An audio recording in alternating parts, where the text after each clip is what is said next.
Desktop environment. Objectives. अस्सलाम वालेकुम friends, मैं हूं एहसान ज़हीर और आप देख रहे हैं यूट्यूब चैनल एहसान ऑनलाइन एकेडमी। दोस्तों, आज आपको एहसान ऑनलाइन एकेडमी की तरफ से फ्री ऑनलाइन कंप्यूटर कोर्स के लेक्चर नंबर 3 में खुश आमदीद कहते हैं। दोस्तों, आज हम इस लेक्चर में सीखेंगे आइकॉन्स के बारे में। आइकॉन्स क्या होते हैं, इनसे हम काम कैसे लेते हैं, आइकॉन्स के शॉर्टकट्स कैसे बनाते हैं, आप विंडो को रिसाइज कैसे करते हैं और विंडो को आप क्लोज कैसे करते हैं। तो चलिए दोस्तों, चलते हैं, देखते हैं ये चीज़ें हम कैसे कर सकते हैं। Working with icons. आइए अब हम डेस्कटॉप पर बने हुए आइकॉन्स को तफसील से देखते हैं। ये तो आप जानते ही हैं कि किसी भी आइकॉन पर क्लिक करने से वो आइकॉन सिलेक्ट हो जाता है। लेकिन अगर हमने किसी आइकॉन को उसकी जगह से हिलाकर दूसरी जगह ले जाना हो तो हम क्या करें? ऐसा करने के लिए माउस पॉइंटर को हम आइकॉन के ऊपर लेकर जाएंगे। देखिए, अब हमने माउस का लेफ्ट बटन दबाया है। अब इसे दबाए हुए हम आइकॉन को ड्रैग करते हुए डेस्कटॉप के दूसरे हिस्से पर ले जा रहे हैं। इस तरह हमने आइकॉन को एक जगह से दूसरी जगह मूव किया है। अब हम कुछ डेस्कटॉप आइकॉन्स की पहचान कर लेते हैं। डेस्कटॉप पर आप कंप्यूटर का आइकॉन देख सकते हैं। इस आइकॉन में एक कंप्यूटर बना हुआ है। आमतौर पर ये आइकॉन सिर्फ कंप्यूटर के लिए इस्तेमाल होता है। इसमें हम अपने कंप्यूटर में मौजूद हर डिवाइस का पता चला सकते हैं और उसको बआसानी इस्तेमाल भी कर सकते हैं। असल में कंप्यूटर का आइकॉन पूरे कंप्यूटर को यूज करने के काम आता है। Recycle bin.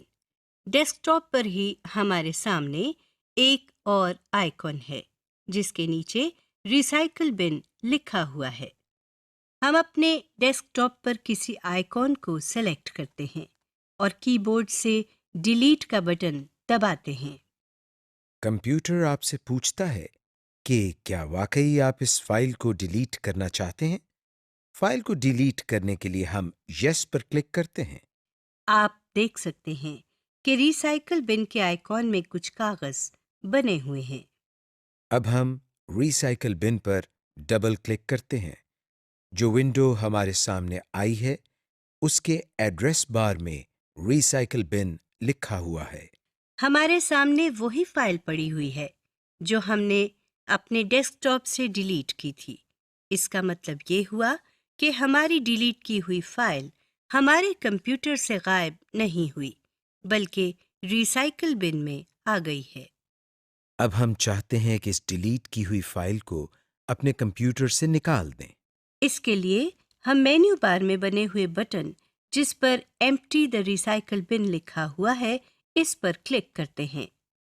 कंप्यूटर ने हमारे सामने एक मैसेज बॉक्स दे दिया है जिसमें वो पूछ रहा है कि क्या हम वाकई इस फाइल को डिलीट करना चाहते हैं। यस पर क्लिक करने से फाइल हमारे कंप्यूटर से निकल जाएगी और नो पर क्लिक करने से हमारे सामने से ये मैसेज बॉक्स हट जाएगा। हम नो पर क्लिक करते हैं। अब हम देखते हैं कि अगर हम इस फाइल को वापस वहीं ले जाना चाहते हैं जहां से हमने इसको डिलीट किया था, तो इसके लिए हमें क्या करना चाहिए। अगर रिसाइकल बिन में एक से ज़्यादा फाइल्स मौजूद हैं और किसी खास फाइल को उसकी जगह वापस लाना चाहते हैं, तो मतलूबा फाइल पर क्लिक करके उसे सेलेक्ट करें। आप देखेंगे कि मेन्यू बार में रीस्टोर दिस आइटम के ऑप्शन मौजूद है। इस पर क्लिक करने से फाइल वापस अपनी जगह पर चली जाएगी। अगर आपने रिसाइकल बिन में मौजूद तमाम फाइल्स को रीस्टोर करना हो तो किसी भी आइटम को सिलेक्ट ना करें। तो आप देखें कि मेन्यू बार में रीस्टोर ऑल आइटम्स लिखा हुआ है। इस पर क्लिक करने से रिसाइकल बिन में मौजूद तमाम फाइल्स अपनी पहली वाली पोजीशन पर ले जा सकते हैं, जहां से हम इन फाइल्स को दोबारा एक्सेस कर सकते हैं। जब हम रिसाइकल बिन को बंद करके वापस अपने डेस्कटॉप पर आए हैं तो जो फाइल हमने डिलीट की थी वो हमारे सामने पड़ी है। Directory tree.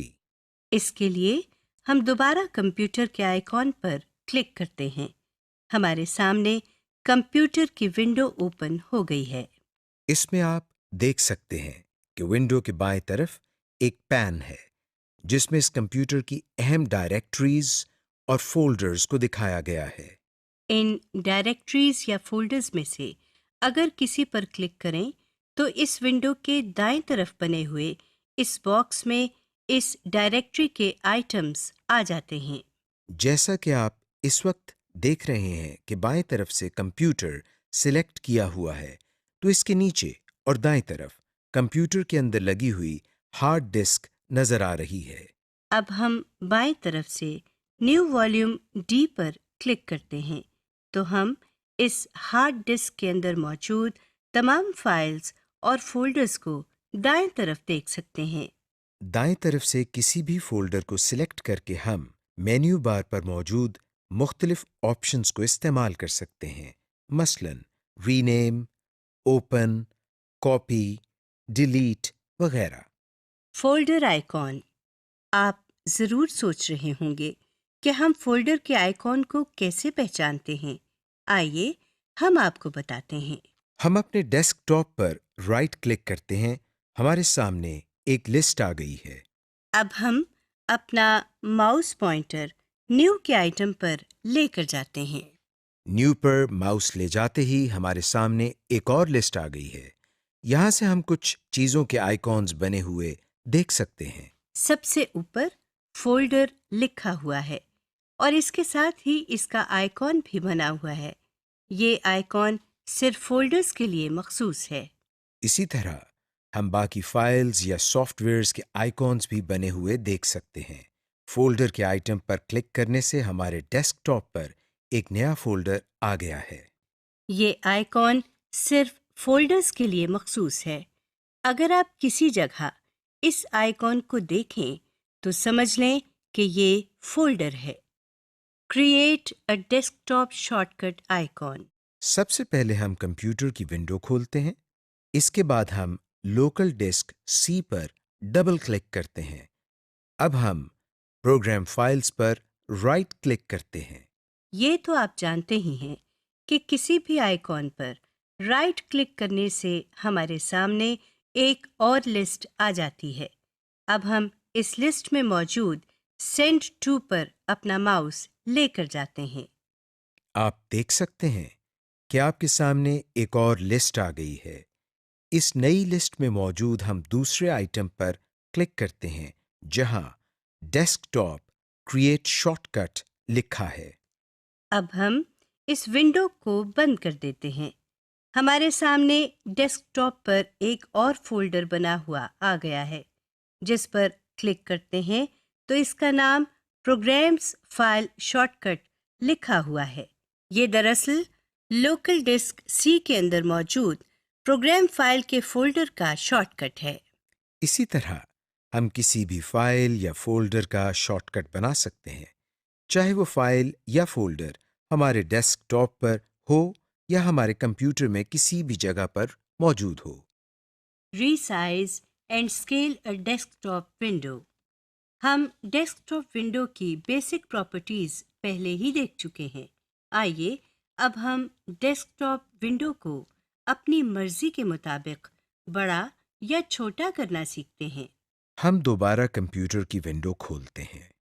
कंप्यूटर की विंडो खोलने के बाद हम अपने माउस को विंडो के किसी कोने पर लेकर जाते हैं। आप देख रहे हैं कि हमारे माउस का पॉइंटर तब्दील हो गया है और इस नए पॉइंटर में दाएं और बाएं तरफ एरो का निशान बना है। अब हम माउस को इसी शक्ल में क्लिक करते हैं, मगर माउस का बटन नहीं छोड़ते। अब हम जहां जहां माउस को लेकर जाएंगे, विंडो का साइज भी इसी लिहाज से कम या ज्यादा होता जाएगा। ये काम आप विंडो के चारों किनारों पर कर सकते हैं। हर किनारे पर माउस की शक्ल तब्दील हो जाती है। Working with Windows. अब हम डेस्कटॉप विंडो में उन चीजों पर नजर डालते हैं जिनके बारे में हमने पहले नहीं पढ़ा। अब हम दोबारा कंप्यूटर की विंडो खोलते हैं। टाइटल बार के बारे में तो आप पढ़ ही चुके हैं। टाइटल बार के बिल्कुल नीचे मेन्यू बार है। मेन्यू बार में आप फाइल, एडिट, व्यू और इस तरह के कई बटन्स देख सकते हैं। किसी भी मेन्यू आइटम पर माउस ले जाने से वो आइटम सिलेक्ट हो जाता है। इस पर क्लिक करने से एक ड्रॉप डाउन मेन्यू हमारे सामने आ गया है। इसी तरह हम देख सकते हैं कि माउस को एडिट पर लेकर जाने से एडिट के नीचे एक मेन्यू आ गया है। मेन्यू बार के नीचे टूल बार है। इस बार में मजीद कुछ बटन्स बने हुए हैं। ये बटन नीचे वाले बॉक्स में मौजूद आइटम्स के मुतालिक होते हैं। इस डब्बे के मुख्तलिफ आइटम्स के लिए मुख्तलिफ मेन्यूज बनते हैं। जैसा कि अभी आप देख रहे हैं कि बाईं तरफ नेविगेशन पैन से हमने कंप्यूटर को सिलेक्ट किया हुआ है, तो मेन्यू बार में हमें सिस्टम प्रॉपर्टीज, ऑर्गेनाइज वगैरह के बटन्स नजर आ रहे हैं। लेकिन अगर हम नेविगेशन पैन से डॉक्यूमेंट्स पर क्लिक करते हैं तो ये देखिए मेन्यू बार के बटन मुख्तलिफ हो गए हैं। और अगर हम यहाँ से किसी फोल्डर पर क्लिक करते हैं तो मेन्यू बार में कुछ मजीद बटन्स ऐड हो गए हैं। ये इसलिए होता है कि जो भी आइटम्स हम सिलेक्ट करते हैं, इस आइटम से मुतालिक जो फंक्शंस परफॉर्म होते हों, तो मेन्यू बार में वो बटन्स जाहिर हो जाते हैं। मिसाल के तौर पर हम किसी भी फोल्डर पर क्लिक करते हैं तो देखिए इस फोल्डर को हम ओपन कर सकते हैं, शेयर कर सकते हैं, ईमेल कर सकते हैं या फिर इस जगह एक नया फोल्डर बना सकते हैं। इसी विंडो के सबसे नीचे आप एक और बार देख सकते हैं। इस बार में आप एक कोने में कंप्यूटर का नाम लिखा हुआ देख सकते हैं और साथ में एक कंप्यूटर की तस्वीर भी बनी हुई है। इस बार को स्टेटस बार कहते हैं। अब हम नेविगेशन पैन से डॉक्यूमेंट्स पर क्लिक करते हैं और प्रीव्यू पैन में बनी हुई फाइल जिस पर माय टेक्स्ट लिखा हुआ है उस पर क्लिक करते हैं। आप देख सकते हैं कि स्टेटस बार में एकदम कुछ लिखा हुआ आ गया है। इसका मतलब ये हुआ कि स्टेटस बार हमें इस फाइल के बारे में कुछ मालूमात दे रहा है। Applications window. सबसे पहले माइक्रोसॉफ्ट वर्ड खोलते हैं, जो कि एप्लीकेशन विंडो की बेहतरीन मिसाल है। इसके लिए हम स्टार्ट के बटन पर क्लिक कर रहे हैं। सामने आने वाली लिस्ट में हम अपने माउस को ऑल प्रोग्राम्स पर क्लिक करते हैं तो हमारे सामने एक और लिस्ट आ गई है। इस लिस्ट में से हम माइक्रोसॉफ्ट ऑफिस पर क्लिक करते हैं। इस नई लिस्ट में से अब हम माइक्रोसॉफ्ट वर्ड 2010 पर क्लिक कर रहे हैं। आप देख सकते हैं कि जो विंडो आपके सामने आई है, इसके टाइटल बार में माइक्रोसॉफ्ट वर्ड लिखा हुआ है, यानी ये माइक्रोसॉफ्ट वर्ड की एप्लीकेशन है। आपने देखा होगा कि माइक्रोसॉफ्ट वर्ड भी किसी विंडो से कुछ ज़्यादा मुख्तलिफ नहीं है। जैसा कि आप देख चुके हैं, इसमें भी एक टाइटल बार है, जैसे हर डेस्कटॉप विंडो में होती है।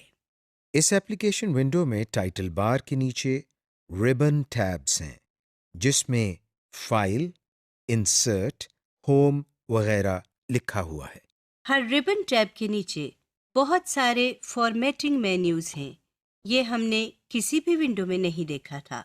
आप सोच रहे होंगे कि फॉर्मेटिंग मेन्यूज़ को हम किस लिए इस्तेमाल करते हैं। आपको हम फॉर्मेटिंग मेन्यूज़ अगले मॉड्यूल में इस्तेमाल करना सिखाएंगे, जब आप माइक्रोसॉफ्ट वर्ड के बारे में तफसील से पढ़ेंगे। किसी भी डेस्कटॉप विंडो की तरह एप्लीकेशन विंडो में भी स्टेटस बार होती है।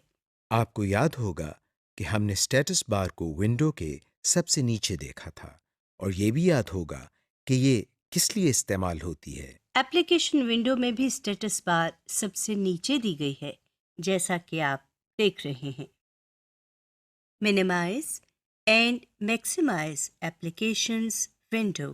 जिस तरह हमने विंडो को मिनिमाइज और मैक्सिमाइज किया था, उसी तरह हम एप्लीकेशन विंडो को भी मिनिमाइज या मैक्सिमाइज कर सकते हैं।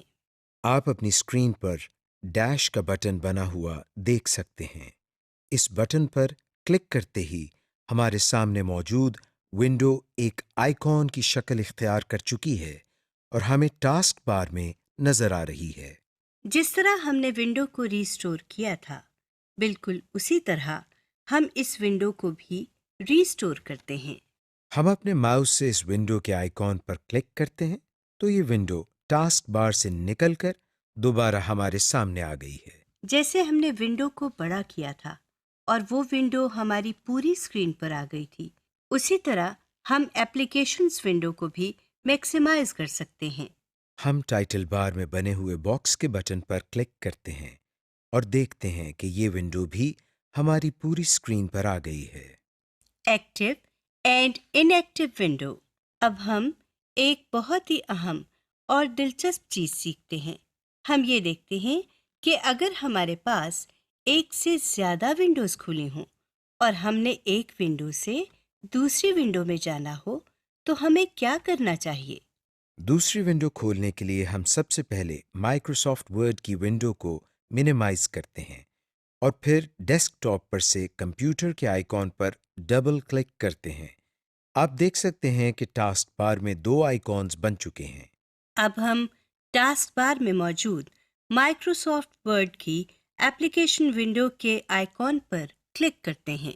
आपने देखा, आपके सामने कंप्यूटर वाली विंडो नीचे टास्क बार में आइकॉन की शक्ल में नजर आ रही है, जबकि माइक्रोसॉफ्ट वर्ड वाली विंडो आपके सामने स्क्रीन पर मौजूद है।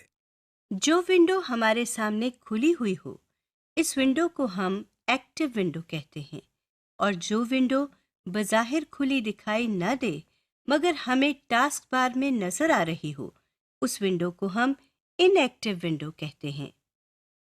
Closing applications window. इस लेसन की आखिरी चीज जो आप सीखेंगे वो ये है कि एप्लीकेशंस विंडो को बंद किस तरह किया जाता है। एक तरीका तो आप जानते ही हैं, यानी टाइटल बार में बना हुआ क्रॉस का बटन दबाकर। एप्लीकेशन विंडो को बंद करने का एक तरीका और भी है।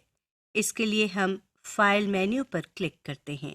इस लिस्ट की सबसे आखिरी ऑप्शन जिस पर एग्जिट लिखा हुआ है, उस पर क्लिक करते हैं। इस पर क्लिक करते ही ये विंडो बंद हो गई है और इस विंडो का आइकॉन भी टास्क बार में नजर नहीं आ रहा। समरी।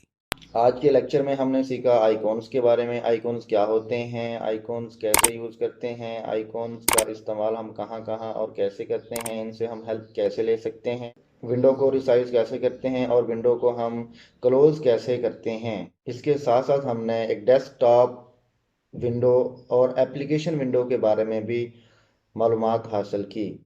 दोस्तों, उम्मीद करता हूँ आपको इस वीडियो से, इस लेक्चर से बहुत ज़्यादा फ़ायदा हुआ होगा।